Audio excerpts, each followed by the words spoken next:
et à toutes sur notre antenne, la radio Diani. Vous êtes à l'écoute de Solutions ESS, votre nouveau rendez-vous radiophonique pour explorer des sujets passionnants consacrés à toutes les actualités de l'économie sociale et solidaire dans notre région Mayotte. Une émission totalement ESS pour découvrir de nouveaux horizons et les coulisses de projets socialement engagés, mais aussi pour partager des moments inoubliables. C'est aussi l'occasion de faire connaissance de ceux qui œuvrent à la transformation sociale, écologique, citoyenne et démocratique au quotidien. Entre présentation d'acteurs, retour sur les événements phares de l'économie sociale et solidaire sur le territoire, votre toute nouvelle émission Solutions ESS vous propose tout au long de l'année un contenu riche en humanité. Pourquoi cette mobilisation en faveur des femmes? Le 8 mars est une journée historique d'action, de sensibilisation et de mobilisation dédiée à la lutte pour les droits des femmes, l'égalité et la justice. Chaque année, les Nations Unies définissent une thématique différente. Le thème du 8 mars 2024 est investir en faveur des femmes, accélérer le rythme. Quel message retenir pour cette journée internationale des droits de la femme? En cette journée, nous sommes entourés et aux côtés de femmes et de filles qui luttent pour les droits et nous nous engageons dès aujourd'hui à accélérer le progrès. Le thème de cette année, investir en faveur des femmes, accélérer le rythme, nous rappelle que pour mettre fin aux inégalités de genre, il faut mettre de l'argent sur la table. Je suis Jeanne Bébé et je suis ravie d'être avec vous en cette journée spéciale des droits internationaux de la femme du 8 mars 2024. Pour cette nouvelle édition, nous avons ici présent Laurie L'Océan qui nous parlera des actualités ESS du mois. Et pour nos deux portraits ESS du mois, nous accueillons également deux invités, Anna Dominique de la structure Habitam, co-gérante et cofondatrice, ainsi que Flora Alidi du dispositif Liomema financé par la DIC. Vous l'aurez compris, aujourd'hui, nous vous avons préparé un programme captivant qui promet de vous transporter dans un monde d'aventure et de découverte, de l'actualité ESS brûlante au sujet de réemploi solidaire, d'élections à la présidence d'ESS France, en passant par des chroniques décalées et des interviews exclusives avec nos deux portraits ESS du mois, bien sûr. Chaque instant passé avec nous, ensemble, sera une invitation au voyage et à la réflexion. Restez donc connectés à l'écoute car nous avons prévu une multitude de surprises pour vous. Mais avant de plonger dans le vif du sujet, prenons quelques instants pour nous immerger dans l'ambiance avec une musique qui saura vous mettre de bonne humeur. Alors installez-vous confortablement, ouvrez grand vos oreilles et laissez emporter par le rythme et la magie de la toute nouvelle émission de la radio Diani, Solutions ESS. Parce qu'aujourd'hui, nous avons décidé l'économie sociale et solidaire est dans l'ADN des Mahorais. À tout de suite.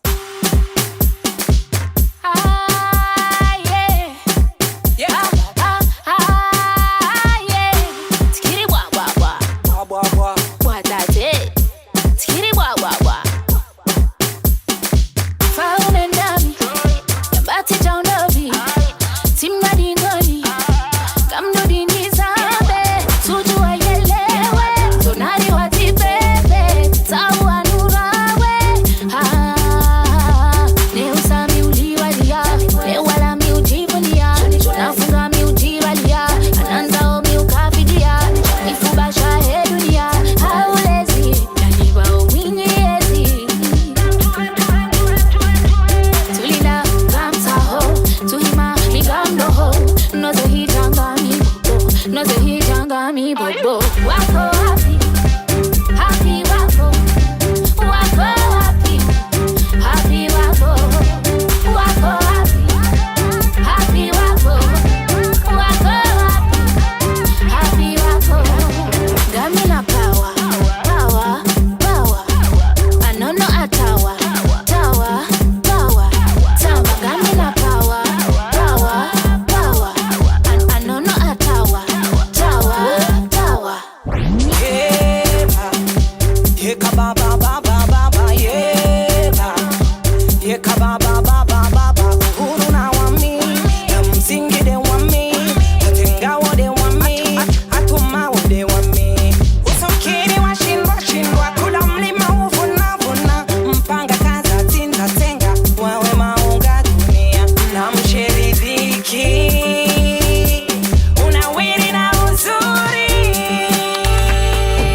Après cette petite pause musicale, revenons à notre émission avec Solutions ESS en cette journée spéciale des droits des femmes, le 8 mars 2024. Comme je vous le disais en introduction, nous allons tout de suite écouter ce qu'il faut retenir des actualités de l'économie sociale et solidaire ce mois-ci et en particularité en cette journée internationale des droits de la femme présentée par Laurie Lecéan. Nous nous retrouverons tout de suite après une autre minute musicale. Merci. Dans l'actu ESS pour ce mois de mars, nous allons parler de collectif. Et oui, puisque savez-vous que le 29 février dernier à l'Assemblée nationale a vu le jour l'Union de réemploi solidaire. Alors qu'est-ce que c'est ? Vous n'êtes pas sans savoir que nous faisons face notamment à une urgence écologique et que l'une des solutions notamment apportées est de repenser en profondeur les modes de production et de consommation afin de limiter l'impact sur les ressources et l'écosystème. Un collectif s'est donc monté et appelé Union pour le réemploi solidaire et qui comporte à ce jour 7 acteurs majeurs de l'économie sociale et solidaire que vous connaissez d'ailleurs peut-être et j'en cite quelques-uns. Vous avez Emmaüs France, le réseau Envie, le réseau national des ressourceries et recycleries ou encore ESS France.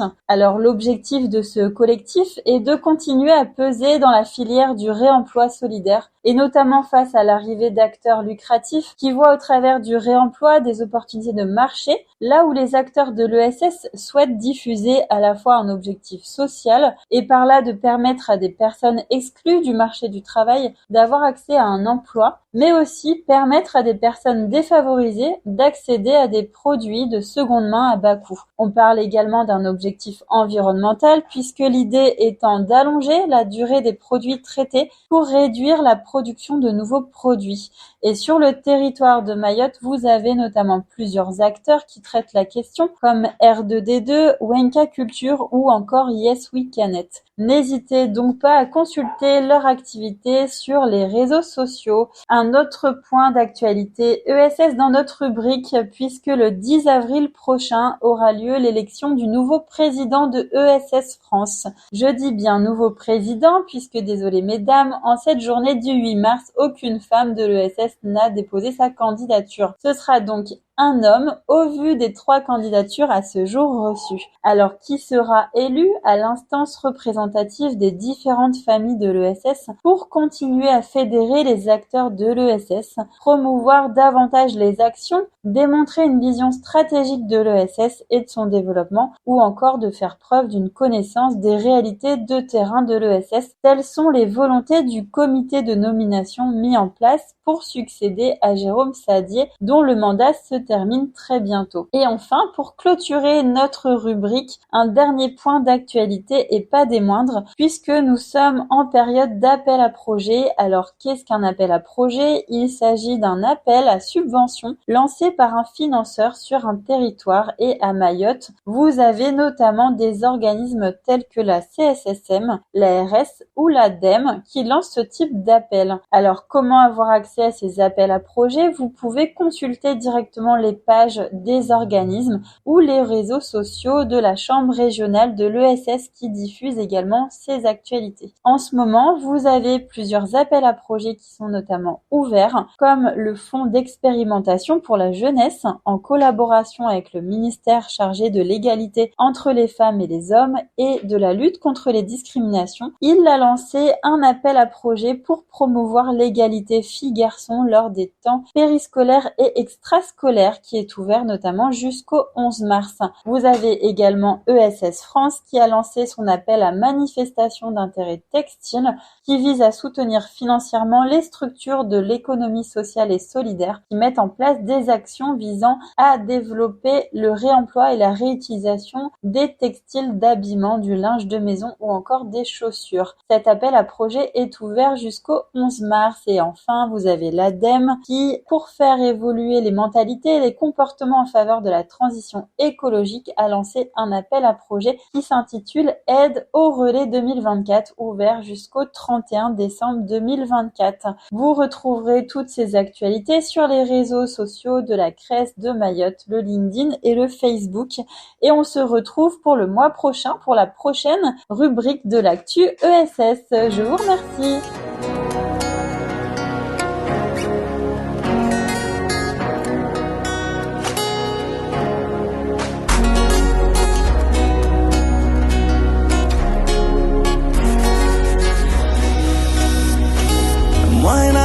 Titirana mnyambira suyinda bani Tire mwa wihunza mbio hana pia dala duniani Ngono za roho za unashtunkia utungu na huzuni Nisona komya zizi hebenga natso para amani Tarawa sundara Tamani nishudienera Burani nigemola Stafiruti mijuza Ukali mengu ni ujo kanziro Mbeli na shido tungu sinido Ukali mengu ni ujo kanziro Rohinja hudiye imani yendembo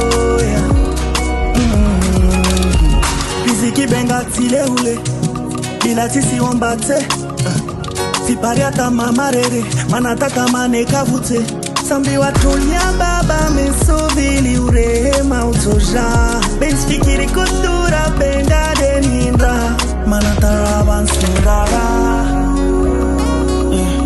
Stamani nishudienera Burani nigemola Stafiruti mijuza Ukali mengu ni ujo kanziro Mbeli na shido tungu sinido Ukali mengu ni ujo kanziro Rohinja hudiye imani yendembo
Mesdames et messieurs, bienvenue, re-bienvenue pour ceux qui nous retrouvent. De retour à l'antenne, nous allons passer à la seconde partie de notre émission avec nos deux portraits du mois. Anna Dominique, bonjour. Bonjour. Anna Dominique, vous êtes co-gérante, dirigeante de la SARL Habitam et cofondatrice de cette structure ESS. Alors, toute première question pour vous, une question toute simple. Est-ce que vous pouvez vous présenter, s'il vous plaît, nous expliquer votre parcours et nous expliquer ce que c'est que Habitam, le concept, la structure, vos activités et vos missions. Bien sûr, alors merci Jeanne pour l'invitation, pour me permettre d'être là aujourd'hui en cette journée très spéciale, effectivement. Alors je suis Anna Dominique, gérante et cofondatrice de la société Habitam, qui est une SARL de l'économie sociale et solidaire et depuis peu entreprise d'insertion par l'activité économique. Alors Habitam, je ne suis pas toute seule.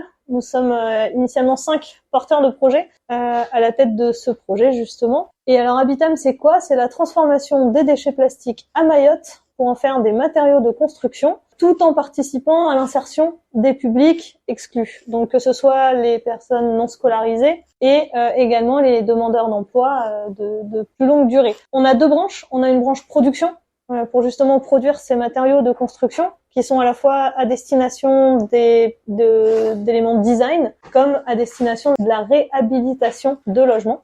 Et une branche sensibilisation puisque il nous tient à cœur d'intervenir dans par exemple les écoles ou les entreprises ou n'importe quelle structure qui le souhaite pour faire ce qu'on appelle de la sensibilisation concrète. C'est-à-dire que les publics collectent leurs déchets et les transforment en direct en petits éléments. Ça peut être des kits scolaires par exemple pour les enfants, des peignes, des porte-clés, enfin voilà, un petit peu tout, et ça nous permet surtout d'essayer de faire changer les mœurs, le réflexe de tri notamment et la réduction des déchets. Autre question pour vous, Madame Anna Dominique. Vous êtes une entrepreneuse de l'ESS. Quelle est selon vous la force de cet entrepreneuriat?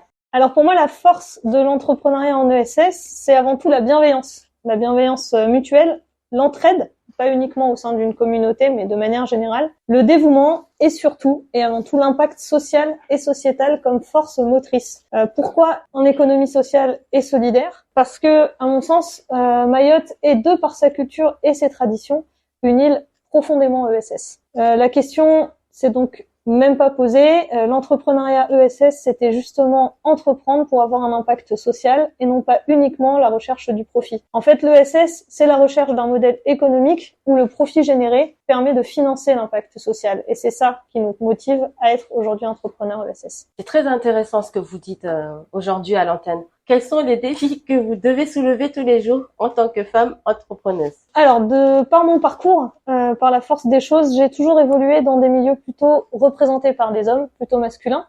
Par exemple, lorsque j'étais arbitre de football. Et être une femme a toujours été plutôt une force qu'un obstacle, finalement, dans mon parcours. Alors, j'ai peut-être aussi une bonne étoile là-haut qui veille sur moi et qui me permet ces rencontres tout le temps positives. Après Habitam, donc, comme je le disais, à l'origine, c'est 5 porteurs de projets, dont 3 femmes et 2 hommes. Donc, la mixité, pour nous, c'est la clé de la réussite. Alors oui, il faut des femmes et des personnes de toute origine parce que la diversité enrichit la société. Et c'est exactement pareil dans l'entrepreneuriat.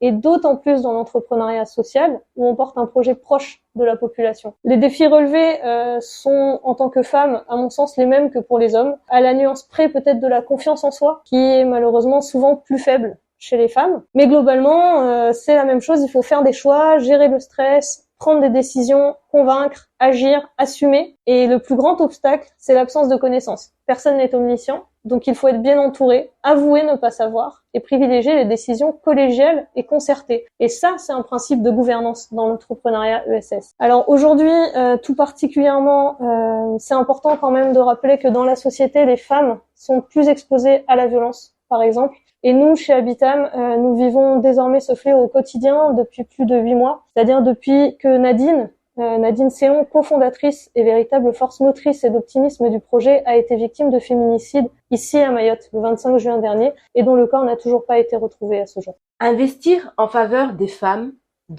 accélérer le rythme. C'est la thématique de cette année pour la Journée internationale des droits de la femme du 8 mars 2024. Quels sont selon vous, Anna Dominique, les investissements que vous pensez que nous devons faire en faveur des femmes entrepreneuses à Mayotte? J'ai pas forcément de recette miracle, mais axée sur la confiance, la sécurité et la prise au sérieux de leur souffrance. Le statut de la femme à Mayotte, il est assez paradoxal. Alors encore une fois, avec mon regard, les femmes sont très courageuses et combattantes. Elles sont souvent en première ligne. On l'a vu d'ailleurs lors de la récente mobilisation. Et pourtant, elles manquent souvent de confiance en elles et elles ont besoin qu'on croie en elles. Elles ont besoin d'un soutien et de beaucoup de confiance. Les communautés d'entrepreneuses, telles que Femmes d'Avenir, par exemple, les accompagnements dédiés, je pense notamment à ce que peut proposer la Fondation Orange avec leur parcours femmes entrepreneuses, une écoute bienveillante et un coaching pour avoir confiance et oser. C'est cela, à mon avis, qui serait le plus utile à Mayotte. Que la femme ose le devant de la scène et ose s'émanciper et s'épanouir. Il faut faire évoluer les mœurs. Après tout, partout dans le monde, c'est toujours plus difficile de diriger, d'accéder aux hautes fonctions quand on est une femme. Pourquoi? Anna Dominique, merci pour ces sujets très intéressants. On se retrouve très vite sur des sujets et projets ESS ensemble. Vous l'avez rappelé, le féminicide de Nadine,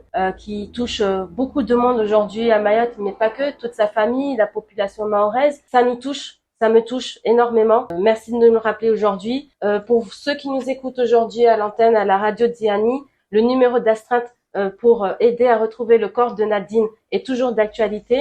Il s'agit du 06 39 95 97 87. Donc, si vous avez la moindre info, n'hésitez pas à appeler, à contacter ce numéro. Donc, je rappelle 06 39 95 87 87. On se retrouve tout de suite après pour notre second portrait ESS du jour. Merci beaucoup, Jeanne, et merci pour le rappel de ce numéro sur lequel on peut témoigner de manière totalement anonyme, puisque c'est pas du tout le numéro de la police, mais plutôt des proches qui géreront cette astreinte. Merci pour l'invitation, merci pour ces questions, merci pour l'émission, et puis à très bientôt sur le terrain.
cette petite pause musicale, passons maintenant à notre second portrait ESS et nous recevons aujourd'hui Madame Flora Alidi du dispositif Mliomoma porté par la Crèce de Mayotte et qui signifie en français bonne alimentation. Flora Alidi, bonjour, merci d'avoir accepté notre invitation aujourd'hui. Bonjour Jeanne, merci pour l'invitation. Alors, première petite question aujourd'hui. Est-ce que tu pourrais te présenter, toi Flora Alidi, expliquer ton parcours, nous présenter ton dispositif Mliomoma, tes missions, tes activités au quotidien? Oui, bien sûr. Donc, je suis Flora Alidi, je suis la chargée de mission alimentation de la Crèce de Mayotte. Concernant mon parcours, j'ai fait des études dans un premier temps pour être diététicienne nutritionniste. Puis j'ai poursuivi en école d'ingénieur dans le domaine de l'alimentation et la santé, ciblée sur la prévention en santé publique et en santé des populations. Alors, comme vous l'avez dit, je suis référente du dispositif Mliomoma, qui est un dispositif d'accompagnement à la structuration de la restauration ambulante sur le territoire mahorais, porté par la Crèce de Mayotte et financé par la dette. C'est un dispositif donc qui passe par la formalisation des activités de restauration réalisées par les vendeurs et vendeuses ambulantes qui exercent leur activité aux abords des écoles la plupart du temps sur le territoire et qui sont dans l'économie informelle. Ce dispositif contribue à la transformation de cette économie informelle en une véritable opportunité de développement économique pour elle. C'est aussi un dispositif qui répond à des enjeux de santé publique, de solutions à l'économie informelle et qui traite aussi des sujets de la pauvreté et la précarité de la population. Concernant les missions, j'ai pour objectif donc de travailler sur le suivi et la mise en œuvre du programme d'accompagnement de ces vendeuses dont je vous ai parlé auparavant, qui travaillent dans la restauration scolaire. Et donc, cette mise en œuvre de programme passe par la formalisation de leur activité et de les monter en compétences sur différents sujets en lien avec leur métier d'entrepreneuse, comme la gestion de projet et la gestion d'entreprise, l'hygiène et la sécurité en restauration collective, les bases de la nutrition, l'alimentation. Et nous souhaitons aussi proposer des remises à niveau en français et en calcul pour qu'elles maîtrisent complètement leurs activités au quotidien. Donc, ce dispositif se fait aussi avec une animation territoriale sur le territoire, en collaboration globale avec différents acteurs de territoire qui sont des acteurs de la formation, de la santé, des politiques publiques, mais aussi des acteurs de l'accompagnement. Très bien. Vous nous avez parlé des femmes entrepreneuses que vous accompagnez dans le cadre du dispositif Mliomoma. Est-ce que vous pouvez nous en parler, nous dire un peu plus de ces femmes entrepreneuses que vous accompagnez finalement au quotidien, mis à part les activités et projets que vous leur proposez? Oui, alors actuellement nous accompagnons 3 collectifs qui sont entièrement composés de femmes. Donc actuellement elles sont une 60aine et on les accompagne dans les démarches de formalisation, tout ce qui est formalisation administrative parce qu'elles n'ont pas forcément les clés ou encore l'expertise pour le faire seules. Ce sont des femmes qui font face à de nombreuses difficultés au quotidien comme le manque d'infrastructures, l'accès difficile à la formation et aux informations concernant leur métier, qui est couplé à une précarité et des conditions difficiles sur l'île. Mais ce que je peux en dire, c'est que ce sont des femmes qui sont très motivées et persévérantes et qui sont réellement demandeuses d'un accompagnement qui est adapté à leurs besoins et qui ont une véritable volonté de bien faire. Je dirais que je les trouve aussi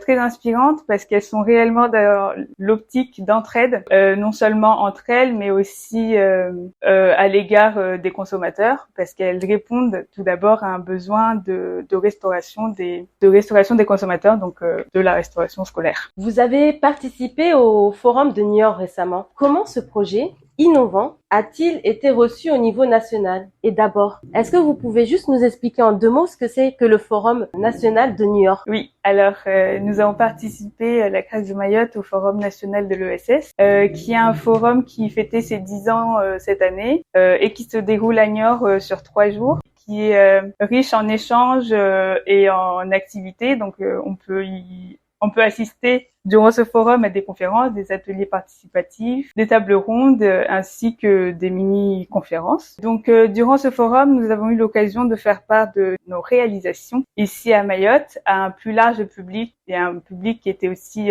très diversifié. Et nous avons notamment pu animer un atelier pour présenter le dispositif aux côtés de ESS France et du groupe Vive. Donc les acteurs qu'on a rencontrés ont fait part d'une grande curiosité et un intérêt grandissant pour le dispositif. Nous sommes tout d'abord revenus en profondeur sur le contexte du territoire pour expliquer les enjeux qui sont les nôtres ici à Mayotte et qui sont pas forcément compris ni maîtrisés par le national.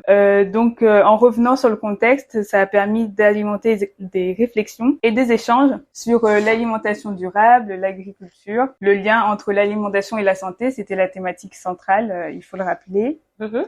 Et aussi la place des restauratrices que nous accompagnons dans ce système-là, système alimentaire actuel. Merci pour cette petite description du forum de Niort. Nous avons hâte de voir l'année prochaine, de voir peut-être ces femmes entrepreneuses brandir les stands du forum national de Niort grâce au dispositif Mlio Mwema. Dernière petite question pour vous, Flora Lydie, en cette journée spéciale des droits internationaux de la femme, quels sont les investissements que nous devons faire en faveur des femmes entrepreneuses à Mayotte? Oui, donc tout d'abord, je dirais que ce sont des femmes qui ont besoin de soutien dans leur initiative et dans leur vie au quotidien, et qu'il est important de contribuer à visibiliser ce qu'elles font et valoriser ce qu'elles font parce que c'est pas toujours évident d'être à leur place. Et en contribuant à visibiliser leurs initiatives, merci beaucoup de contribuer à